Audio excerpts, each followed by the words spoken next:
वालेकुम प्यारे बच्चों, उम्मीद करती हूँ कि आप खैरियत से होंगे। अल्लाह ताला आपको अपने हिफ्ज़ अमान में रखे। आज का हमारा मौजू चंद हलाबाज ख़वातीन पार्ट 3 पेज नंबर 77। इसके बाद कल्पना के दिल में हवाई परवाज़ का ख्याल आया। चुनाचे 1988 ईस्वी में वो अमेरिका के नेशनल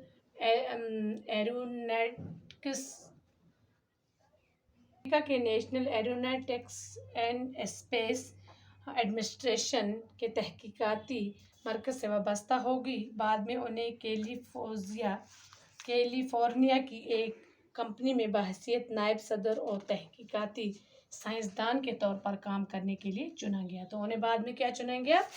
एक बहैसियत नायब सदर और तहकीकाती साइंसदान के तौर पर उनको क्या हुआ, उनको काम के लिए उन्हें चुना गया। वहाँ उन्होंने मौज़ूआत पर तहकीकी काम किया। कल्पना की तहकीक से मुतासर होकर नासा ने 1994 ईस्वी में उन्हें हवाई सफ़र की तरबियत के लिए मुंतखब किया। तो उनकी काबिलियत जब उन्होंने देखी तो उन्होंने क्या किया, इसको हवाई सफ़र के लिए मुंतखब किया।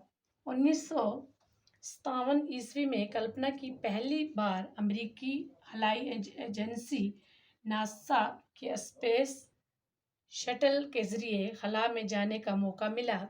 ज़मीन से 65 लाख मील की बुलंदी पर हवा में 376 घंटे और 34 मिनट गुजारने के बाद वो 5 दिसंबर 1957 ईस्वी को वापस लौटी।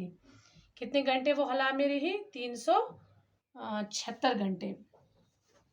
इस वक़्त के वज़ीर आज़म मिस्टर इंदिरा कमाल गुजराल ने फ़ोन पर उनसे बातचीत करते हुए जब इकबाल की इस मिसरे की याद दिलाई कि सितारों से आगे जहां और भी हैं, तो कल्पना ने जवाब दिया कि हाँ, मैंने ये सुना था, लेकिन आज अपनी आंखों से ये देख रही हूँ। कल्पना चावला दूसरी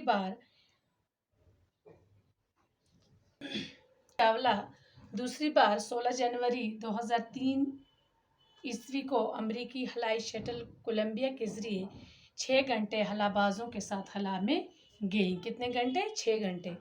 इनके साथ एक अमेरिकी खातून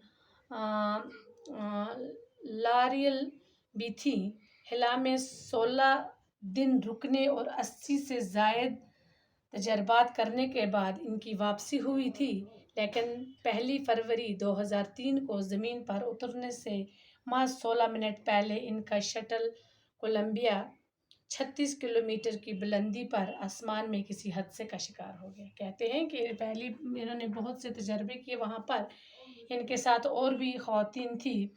तो इन्होंने क्या किया, तजर्बे करने के बाद जब ये वापस आ रही थी तो 1 फरवरी थी 2003 को, जब ये नीचे ज़मीन पर आ रही थी तो 16 मिनट का फ़र्क रहा। तो ये इनका क्या हो गया, कोलंबिया में इनको एक एक्सीडेंट में एक हादसा हो गया, वहाँ हादसे का शिकार हो गया इनका।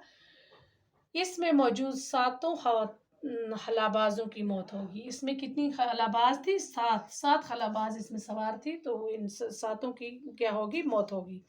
कल्पना ने अपनी इस कॉल को सच कर दिखाया कि मैं हवाई मिशन के लिए बनी हूँ और इसी के लिए मरूंगी। इसकी अजीम कुर्बानी हमेशा याद रखी जाएगी। कहते हैं तो कल्पना ने ये जो बात की ही थी कि उसने वो बात को क्या किया, सच कर दिखाया कि मैं हवाई मिशन के लिए बनी गई हूँ और इसी के लिए मैं बनी हूँ और इसी के लिए मैं मरूंगी। तो इसकी ये कुर्बानी जो है ये हमेशा के लिए याद रखी जाती है। तो ये थी चंद हलाबाज ख़वातीन की कहानी, यहाँ पर कंप्लीट होती है। तो आगे मैं आपको इसके सवालात करवाऊँगी। अच्छा, खुदा हाफिज़।